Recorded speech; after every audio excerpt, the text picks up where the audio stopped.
একটি গ্রাফ চার্টের মাধ্যমে কীভাবে পরীক্ষায় 10-এ 10 পাবা এবং একটি গ্রাফ চার্ট শিখে সকল গ্রাফ চার্ট কীভাবে লিখতে পারবো আজকের ক্লাসে আমি তাই দেখাবো। My dearest HSC and SSC student, I hope everybody fit and fine. This class is very important for you. For that, today I will show the shortcut technique of the graph chart. So চলো আমরা কথা না বাড়িয়ে শুরু করি কিভাবে একটি graph চার্টের মাধ্যমে সকল গ্রাফ চার্ট লিখতে পারবো এই বিষয়টা আমি তোমাদেরকে এক্সপ্লেন করে দিচ্ছি। দেখো আমরা এভাবে শুরু করতে পারি। The graph chart shows about the various information of বিষয়ের নাম।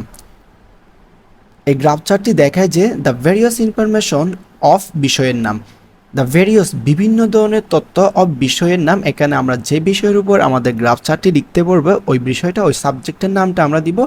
ফর এক্সাম্পল আমরা এখানে ধরতে পারি ইন্টারনেট ইউজার, তাহলে এভাবে হবে the graph chart shows about the various information of internet user. Then we can write It is a very important topic for developing country like Bangladesh. বাংলাদেশের মতো উন্নয়নশীল দেশে এটা অনেক বেশি গুরুত্বপূর্ণ বিষয়। According to the statistics of the graph show that গ্রাফের পরিসংখ্যান অনুযায়ী দেখায় যে দ্য রেজাল্ট অফ বিষয়ের নাম সেম, আমরা বিষয়ের নামটা আবার লিখব is different from the graph. এই গ্রাফ থেকে এই ফলাফলটা ভিন্ন। দেন আমরা লিখতে পারি we can see that the highest rate is, সর্বোচ্চ যে সংখ্যাটি থাকবে ওই সংখ্যাটা এখানে বিশেষ করে পার্সেন্টেজে দেওয়া থাকে, আমরা ওই পার্সেন্টেজটা লিখবো। ইনশাল যে সাল ওই পার্সেন্টেজটা লেখা থাকবে প্রশ্নে ওই সালটা আমরা এখানে লিখে দিব। ফর এক্সাম্পল ধরতে পারি 2000 সালে সবচেয়ে বেশি পার্সেন্টেজ 50% রয়েছে, সো আমরা এখানে লিখবো we can see that the highest rate is 50% in 2000। Okay, on the other hand the lowest rate is same, আমরা আবার লোয়েস্ট রেটটা লিখবো এখানে ইনশাল। মনে করো 2010 সালে লোয়েস্ট রেট ছিল 10%, তাহলে আমরা এখানে লিখতে পারি on the other hand the lowest rate is 10% in 2010। There is a noticeable difference between the highest rate and lowest rate.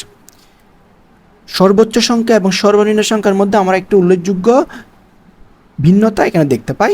The difference is সর্বোচ্চ থেকে সর্বনিম্ন সংখ্যার বিয়োগ between the highest and lowest rate. এটি লাইনটা দেখো, এখানে আমরা সর্বোচ্চ এবং সর্বনিম্ন সংখ্যার বিয়োগ। ফর এক্সাম্পল দেখো 50% যদি সর্বোচ্চ হয় এবং 10% যদি কি হয় সর্বনিম্ন হয়, তাহলে দুটাকে বিয়োগ করলে হয় 40%। সো আমরা এখানে লিখবো the difference is 40% between the highest and lowest rate. The difference is not so much as we can expected. এই ভিন্নতাটা অতটাও নয় যতটা আমরা এক্সপেক্ট করি। By the way it has impacts on our personal national economical life.